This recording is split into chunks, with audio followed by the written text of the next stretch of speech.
चलो आज मैं एक तुम्हें कहानी सुनाता हूँ। कहानी दो दोस्त की है, राम और श्याम की। राम और श्याम दोनों शादीशुदा होते हैं। राम बहुत खुश होता है और श्याम बहुत ज्यादा दुखी होता है। अब होता क्या है कि राम को खुश देख के श्याम सोचता है कि चलो मैं भी इससे इसके खुशी का राज पूछ लेता हूँ। तो जाता है राम से पूछता है, यार एक बात बता, तुम्हारे खुशी का राज क्या है। तो राम ने बताया कि देख, छोटे मोटे डिसीजंस मेरी वाइफ लेती है और जितने बड़े डिसीजंस होते हैं वो मैं लेता हूँ, और बड़े डिसीजन लेके मैं खुश हो जाता हूँ। बोला कि चल ठीक है, बता कौन कौन सा डिसीजन तू लेता है और कौन कौन सा डिसीजन तेरी वाइफ लेती है। तो राम ने बोला कि देख भाई, जो मेरा सैलरी होता है, जो मैं यहाँ जॉब करके जाता हूँ, तो जितनी सैलरी होती है वो सारा मैं अपने वाइफ को दे देता हूँ। सारा डिसीजन वही लेती है कि इस पैसे का क्या यूज होगा, मेरे बच्चे किस स्कूल में पढ़ेंगे ये भी वही डिसीजन लेती है। और तो और मतलब घर में खाना क्या बनेगा, टीवी पे कौन सा चैनल चलेगा, ये सारा डिसीजन भी मेरी वाइफ लेती है। तो श्याम शौक था, बोला ठीक है ये सब तो मेरे साथ भी हो रहा है। अच्छा तो ये बता तू कौन सा डिसीजन लेता है, ये तो बता। बोला कि देख, अभी मोदी जी कहाँ की यात्रा करने वाले हैं ये डिसाइड, मतलब ये चीज मैं देखूंगा। फिर जो हमारे देश का जो अभी बजट आने वाला है, तो बजट में क्या सीन रहने वाला है, क्या क्या बजट में देखा बोला जाएगा, ये सारी चीज मैं देखूंगा। देश का जीडीपी क्या है ये मैं देखूंगा। पर कैपिटा इनकम क्या है ये मैं देखूंगा। बोला कि अच्छा, मतलब तू भी दुखी है लेकिन तू अपना इमेजिनेशन से खुश है, मतलब कि तेरी वाइफ जो है वो माइक्रो इकोनॉमिक्स डील कर रही है और तू मैक्रो इकोनॉमिक्स डील कर रहा है। अच्छा चल ठीक है। तो यहाँ पे इकोनॉमिक्स का फंडा है कि इकोनॉमिक्स दो टाइप का होता है, एक होता है माइक्रो इकोनॉमिक्स और दूसरा होता है मैक्रो इकोनॉमिक्स। माइक्रो इकोनॉमिक्स को हिंदी में बोलते हैं व्यष्टि अर्थशास्त्र। व्यष्टि अर्थशास्त्र यानी कि यहाँ पे किसी छोटे फर्म के बारे में, या फिर किसी मतलब किसी फर्म के बारे में, किसी इंडिविजुअल के बारे में, या फिर किसी एक हाउस होल्ड के बारे में बात की जाती है। उनके डिमांड के बारे में स्टडी किया जाता है, उनके सप्लाई के बारे में स्टडी किया जाता है, उनके बिहेवियर यानी कि यूटिलिटी वगैरह के बारे में डिस्कस किया जाता है। ये सारा चीज आपने 11th क्लास में पढ़ा है।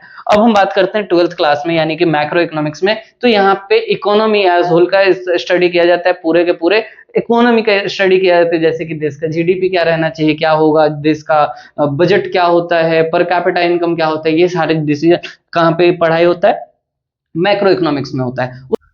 अभी हम देखेंगे सर्कुलर फ्लो ऑफ इनकम क्या होता है और ये काम कैसे करता है। देखो, इसका नाम, इस टॉपिक का नाम इसलिए रखा गया है सर्कुलर फ्लो ऑफ इनकम, क्योंकि एक बार आदमी पैसा कमाता है, उस पैसे को खर्च कर देता है, फिर से काम पे लग जाता है, फिर से पैसे कमाता है, फिर से पैसे खर्च कर देता है, और ये रिपीटेशन चलता रहता है, इसीलिए सर्कुलर फ्लो ऑफ इनकम बोला गया है। अब सर्कुलर फ्लो ऑफ इनकम में अगर हम प्रोडक्शन को सबसे पहला फेज मान लें कि सबसे पहले प्रोडक्शन होता है। प्रोडक्शन यानी कि इनकम जनरेट किया जाता है, वैल्यू ऐड किया जाता है किसी चीज में। तो जब वैल्यू ऐड होता है, इनकम प्रोडक्शन होता है, तो प्रोडक्शन से इनकम जनरेट होता है जिसको डिस्ट्रीब्यूट किया जाता है। यहाँ से इनकम जनरेट किया गया, प्रोडक्शन के टाइम पे जो भी चीज हम प्रोड्यूस करते हैं उससे इनकम जनरेट किया जाता है, और उस इनकम को फिर क्या किया जाता है, डिस्ट्रीब्यूट किया जाता है, बांट दिया जाता है। अब इनकम को बांटा कैसे जाता है, अब लेट सपोज कि एक बिजनेसमैन है जो कि अपना एक बिजनेस कर रहा है, जिसके अंदर वो अपना बिल्डिंग रेंट पे ले रखा है जहां पे वो बिजनेस कर रहा है, और उसके पास कुछ लोग हैं जो काम कर रहे हैं उसके बिजनेस में, और उसने कुछ लोगों से लोन पे पैसे ले रखा है, लोन पे या फिर क्रेडिटर से उधार सामान ले रखा है। तो इस केस में ये जो इनकम का डिस्ट्रीब्यूशन होगा, तो जहां पे उसने अपना बिजनेस स्टार्ट किया है, जहां पे उसका बिजनेस चल रहा है, उस जगह का उसको रेंट पे करना है, तो रेंट वाले को इनकम मिल गया, इनकम डिस्ट्रीब्यूट हो रहा है। जितना पैसा उसने कमाया है उस पैसे को यहाँ पे डिस्ट्रीब्यूट कर रहा है। फिर लेबर जो लोग काम कर रहे हैं उनको मजदूरी मिल रहा है, यानी कि उसको वेजेस मिल गया। वेजेस मिलने के बाद जिन लोगों ने इसके ऊपर इनको पैसा दिया था, इनके ऊपर पैसा लगाया था, उसको इंटरेस्ट मिल रहा है। ये तीन काम हो गए, तीन अलग अलग लोगों को मिल चुका है। हो सकता है कि बिजनेस का बिल्डिंग उसके खुद का हो, तो रेंट भी उसे खुद मिलेगा, खुद ही मेहनत कर रहा है तो मजदूरी भी उसे खुद मिलेगा, खुद का पैसा लगाया है तो कैपिटल भी उसे खुद मिलेगा। लेकिन एंटरप्रेन्योरशिप जो उसने खुद से स्टार्ट किया था, जो उसने उद्यम स्टार्ट किया था, जो उसने रिस्क लिया था, तो उस रिस्क के बदले जो रिवार्ड मिलेगा वो प्रॉफिट मिलेगा। तो प्रॉफिट यहाँ पे इनकम जनरेट किया गया, इस इनकम जनरेट को यहाँ पे डिस्ट्रीब्यूट कर दिया गया।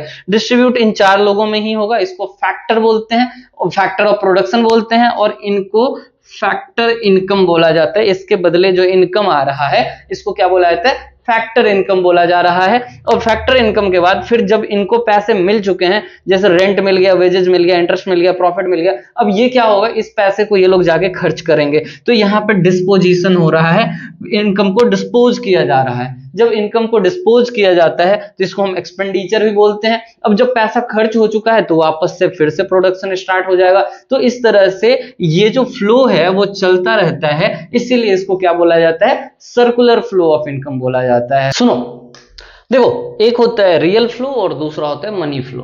अब रियल फ्लो क्या होता है और मनी फ्लो क्या होता है, इस चीज को ध्यान से देखना है।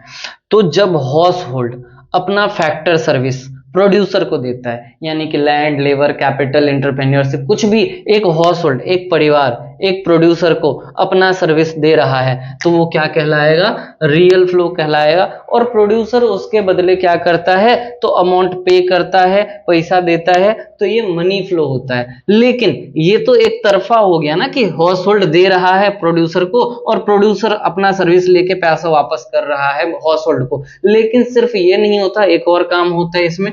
कभी कभी प्रोड्यूसर जो है वो हाउस होल्ड भी पैसा देता है, तो हाउस होल्ड ने मनी दिया।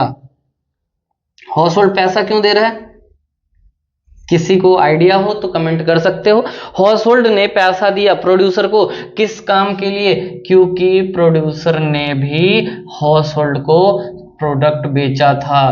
क्या बेचा था, गुड्स एंड सर्विसेज। तो जब हम गुड्स एंड सर्विसेज किसी प्रोड्यूसर से खरीदते हैं तो ये रियल फ्लो होता है, और बदले में हम क्या करते हैं, प्रोड्यूसर को पैसे पे करते हैं, तो ये मनी फ्लो होता है। अगर तुम्हें ये वीडियो अच्छा लगा तो चैनल को सब्सक्राइब कर देना, वीडियो को लाइक कर देना और अपने दोस्तों को भी शेयर कर देना। Thank you so much.